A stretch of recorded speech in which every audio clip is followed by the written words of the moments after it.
in the geological timescale. You're gonna hear that phrase a lot, geological timescale. Take a shot every time a prof says that, you'll be dead with alcohol poisoning by the end of the first month. What is up, people of the internet? My name is Xavier, and I've just finished my second year of electrical engineering at UBC. But throughout my second year, I always wondered what second year was like for all the other engineering programs at UBC. So I reached out to a bunch of people, and in this video, we'll be covering almost everything you need to know before heading into second year geological engineering. Timestamps will be in the description below if you want to reference certain parts of this video again in the future. And without further ado, let's dive into second year geological engineering at UBC.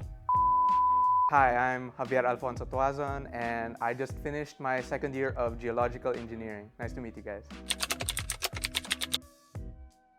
Well, I picked geological engineering because it was one of the easier programs to get into. I didn't really finish with that good a GPA in first year. But it was also quite interesting because it advertised itself as the most outdoorsy of the engineering. A lot of the work we do is also in the field. Obviously, there's going to be some lab time because some tests you simply can't do out in the field. But that for me was the main appeal, is that I got to do something other than stay in front of my desk and have to study or do things on my laptop or computer.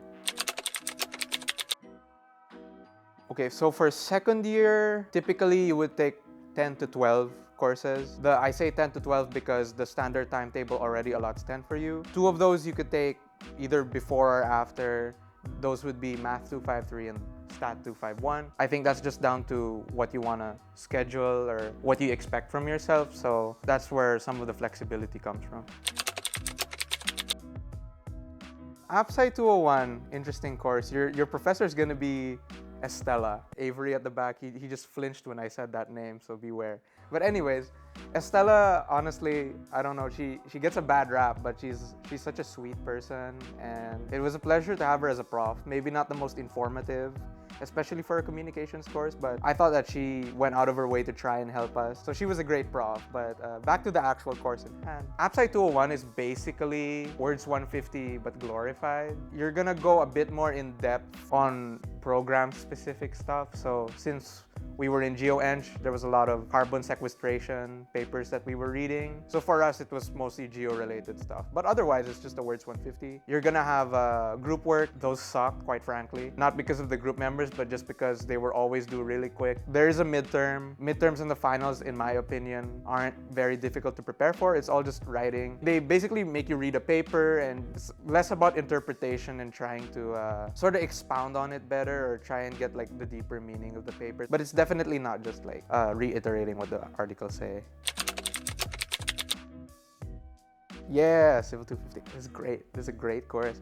Actually, okay, it's great because of the professor, but the content is like hit or miss for some people. Professor Gregory Lawrence, guy is the GOAT. Crazy, he's good. Like in the middle of class, he showed a picture of himself from like the 90s. And everyone went, ooh, and he was like, oh, this is me 5 years ago. Because the man was like low-key smoking hot. I think the lecture times were 3 hours a week. There are 2 tutorial sections within the week as well. I believe you don't have a midterm, just a bunch of quizzes that are just gonna be for each module. I believe we had 5 to 7 in total. I don't remember, it wasn't that big. You're gonna be studying a lot of fluid mechanics, Bernoulli's principle. A lot of it is basically conservation of mass. And the final was a nightmare. For context, I walked into that final very confident, and I left that thing incredibly confident. But I got like 60 out of 100. My friends walked into that thing with like the worst confidence ever, and they got like 30 out of 100. They absolutely passed. But at the same time, the final has a bit of a reputation for being nightmarish. But it's not a hard course overall. It's quite an interesting, informative one. So Civil 230, roughly the same as Civil 215. You're gonna have 3 one-hour lectures a week, Monday, Wednesday, Friday. And you're also gonna have 2 one-hour tutorials at the end of your Monday and your Friday. Our professor was Professor Shayan Fahimi. He was actually a TA the year before. Interesting guy. He's a very effective prof, in my opinion. Very informative, very easy to understand what he's trying to say. We had no midterms. We had quizzes though. Almost every week. We had, I think, 10 to 12 quizzes. You're gonna have a lot of web works to do. Not a lot of nuance to this course. It's your standard sit down and go to work sort of course. But overall, a great class, great prof. Yeah. So EOSC 210, this one is quite the interesting course. So this is the geology course for the civil people. For us in GeoEng, this is, I don't know, the baby geology course. There's like, it's very foundational work. Because we're in GeoEng, we're gonna do a lot more in-depth geology, essentially. I believe 210 is basically an amalgamation of two first-year geology courses, and it serves as an introduction for both. The course had a midterm, I remember this. We had some labs to do within the week. Our professor was Eric Eberhardt. He's a great, eloquent professor. But much of the content of the course, honestly, isn't very difficult to understand. It's just a lot of memorization. Yeah, definitely, like, I think I got away with just skipping lectures and just looking at the slides when I got home. It's a pretty easy course to go through, and some pretty basic labs. Not gonna be hard. So EOSC 220.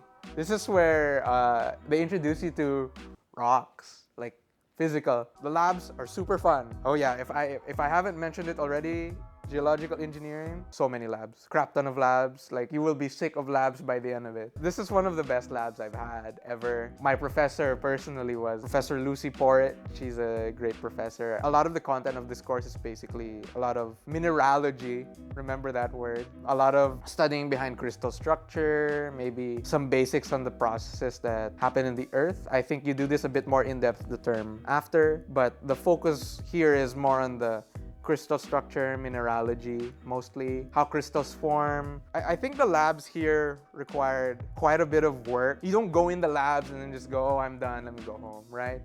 Because you get a quiz, I believe, every week. It tests your knowledge of minerals, and it's cumulative. So by the end of the course, I think there's about 70 to 100 that you're gonna roughly memorize. I'm saying roughly because even I didn't. I excelled in this course, but even I didn't feel like I memorized every mineral they threw in my face. Some of these minerals look the same, unfortunately. It's like it's a white rock. What do you want me to say? Like, honestly. That's why we have tools to determine how these things work. So, this is the mineral kits that GeoRocks provides you. Here's a bunch of tools that you're gonna use. Just as a sneak peek, your black and white scratch plate. You're gonna have an iron nail. You have your titanium scratcher. There's a magnet on the back end over here. Glass plate. You're gonna do this to scratch some rocks too. A hand lens, all reliable. You just put it up, it's like a monocle.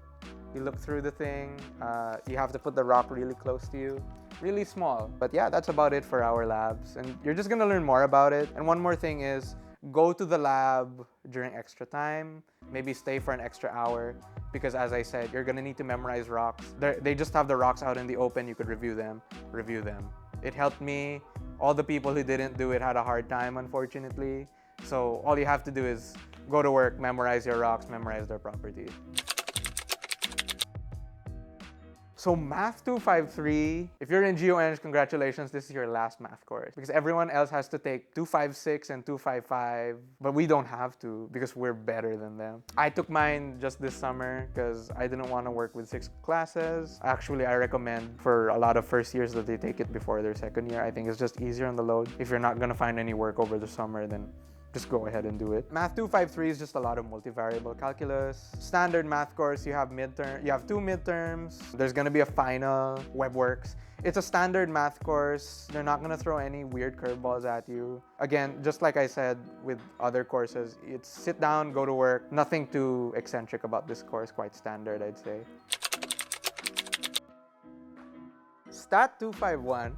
I took this one in the summer. Easy course, in my opinion. A lot of friends of mine walk out of that course with an 81. I think the hard part is usually the time frame. If you're taking it within the year, it's 3 one-hour lectures and also 1 one-hour lab. These classes, from what I remember from what my friends were telling me, this is 8 in the morning. It's not fun. That was the hard part of the course, honestly. But the content, very basic. A lot of the stuff in this course was kind of funny, how they would give like very complicated equations or terms, and then you take a step back and you realize they just took the average of the stupid thing. And it annoys me that they call it complicated things, but it's so logical, you're not gonna have a hard time. You are gonna have a midterm, there are WebWorks to do. The written assignments are easy. You just need people to help you out, maybe work with some friends because they can definitely help you out. Other than that, no, yeah, the courses just sit down and work. The labs, they made you use R. The labs are pretty easy. If there's someone on your group who's from computer engineering or in EngPhys, consider yourself saved because I can't code. Like I was good with the theory, so I would tell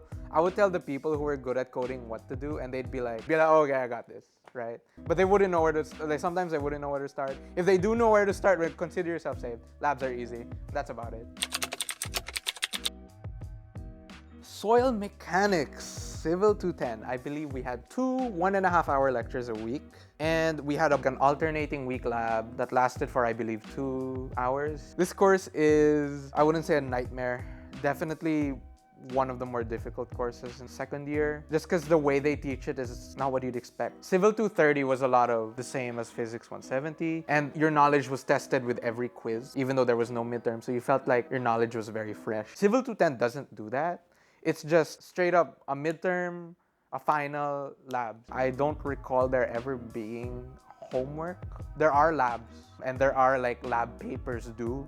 That's quite a bit of work. It's not terrible, but overall the course is a bit difficult because it's not really testing your knowledge very quickly. There are no quizzes, no homeworks. It's just a freaking midterm and some labs. So it's up to you to catch up with the course content, and the course content is a bit weird. You know, when you're in the labs, like one of my group mates, like I'm gonna call her out. I'm not gonna mention her name, but I'm gonna call her out. One of my friends in GeoEng walked into that lab with newly done nails and was like, right? And she had to touch all that dirt. Like, don't do that to your nails, man. Don't get your nails done before soil. Like, are you kidding me? Like you freshly painted nails? Like, no. And don't wear any of your good clothes either. I love to dress well for class, but whenever there's a lab day, I'm wearing my ugliest clothes because they're gonna get dirt stained and it looks like you just spent 12 hours in a construction site. Don't do it.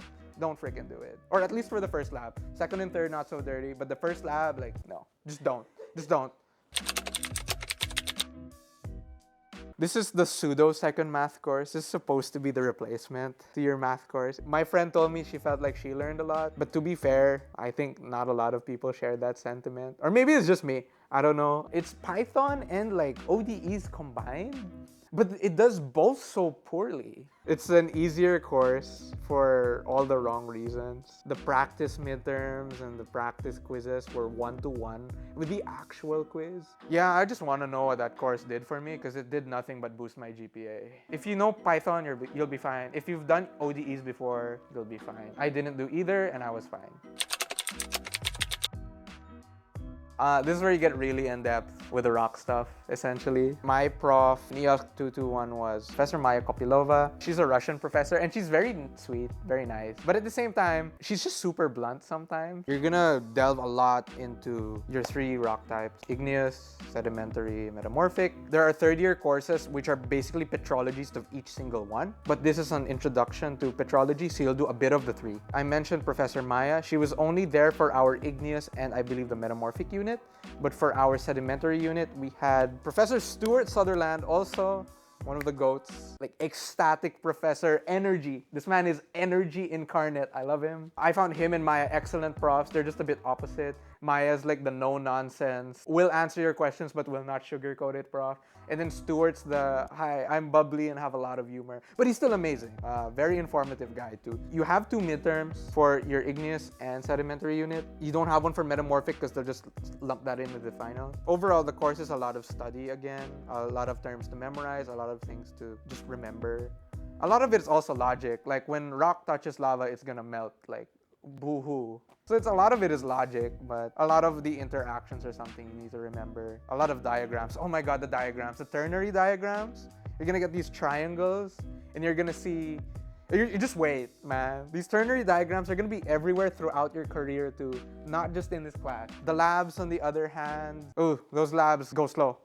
Very slow. You have a microscope. Your eyes will hurt by an hour in, and this is a 3-hour lab too. Your eyes are gonna hurt. So what you learn in mineralogy, where it's like face value, like, you know, looking with your hand lens and stuff, this course is like, okay, Now look at it in microscopic view, detail oriented. You have to be very detail oriented. You're gonna be switching between filters a lot. I forget all of the terms. Oh, the labs are something.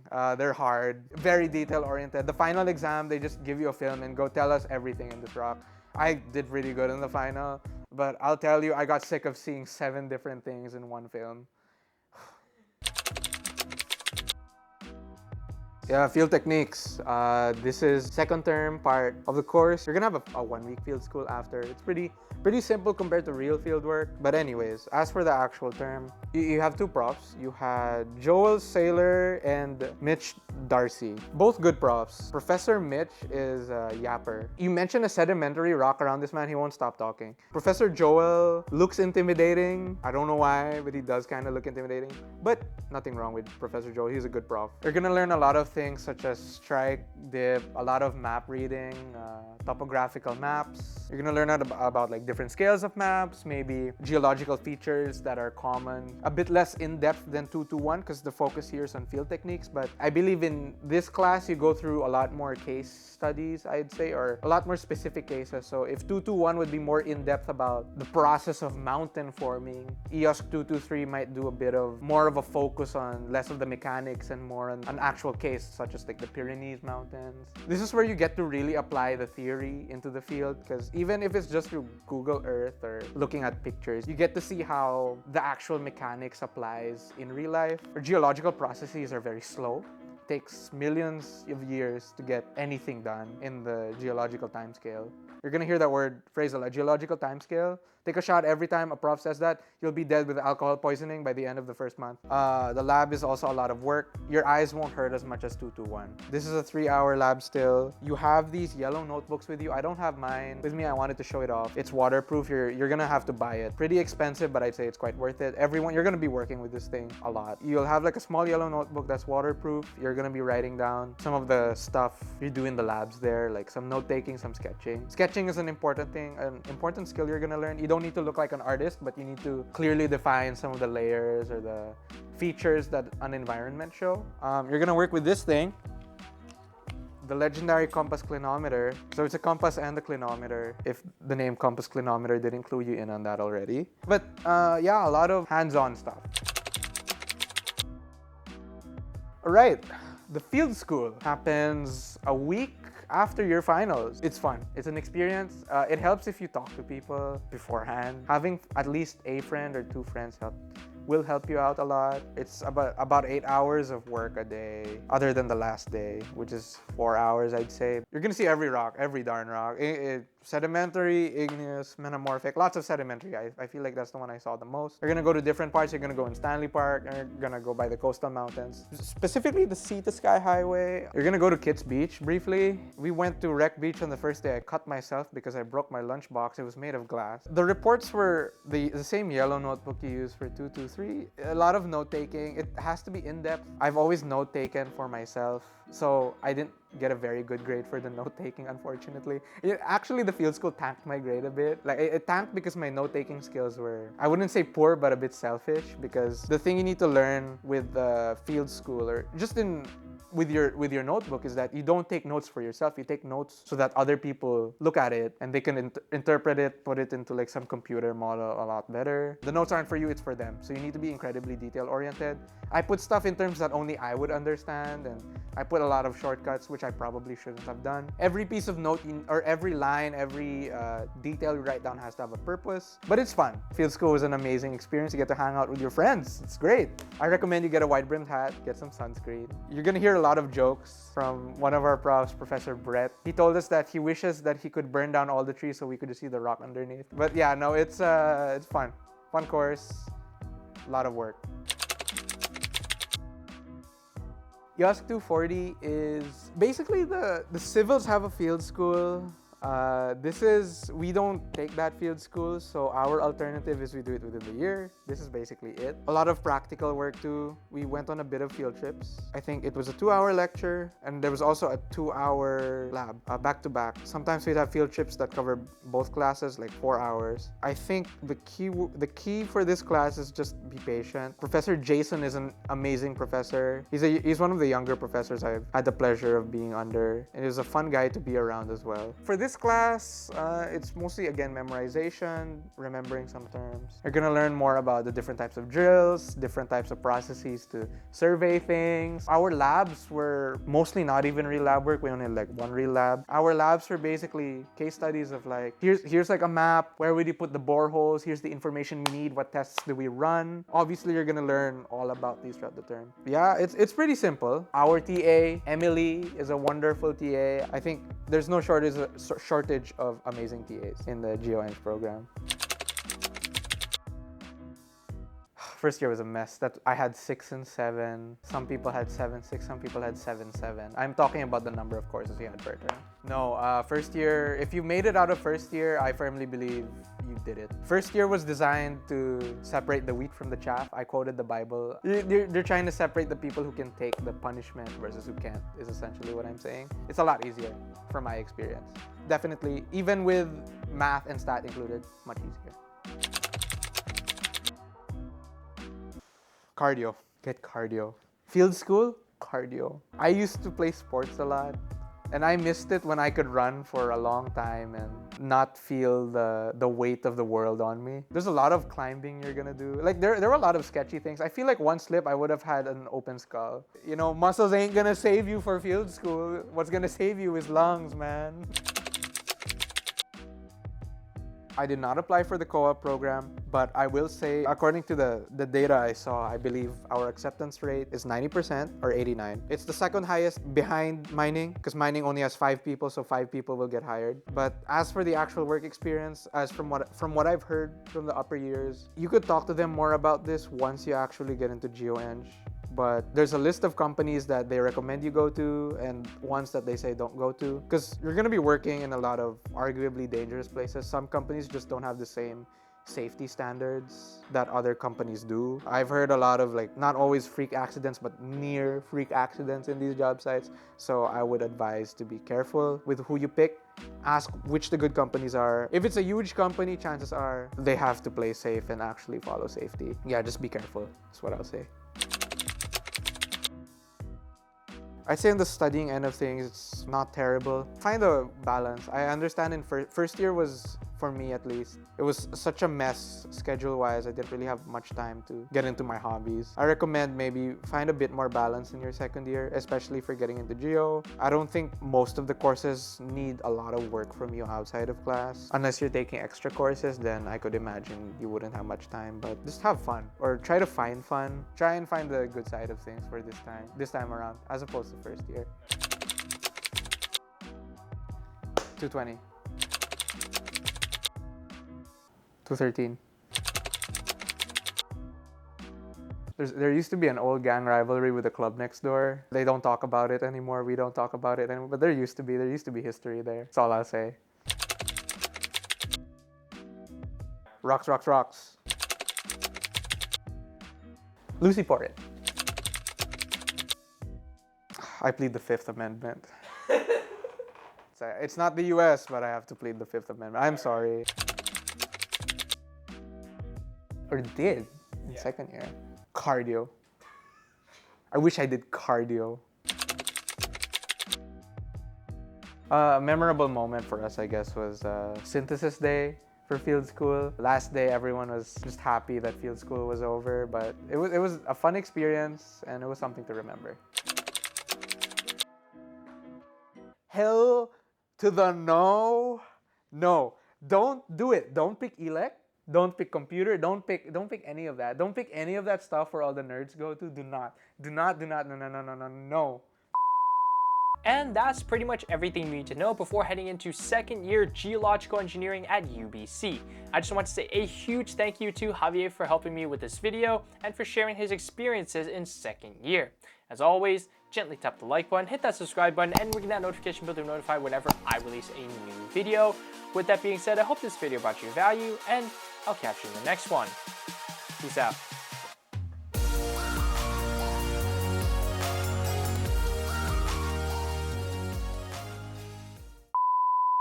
You remember 158? They had 3 fossils teaching that class. I almost learned to classify them in GeoEng.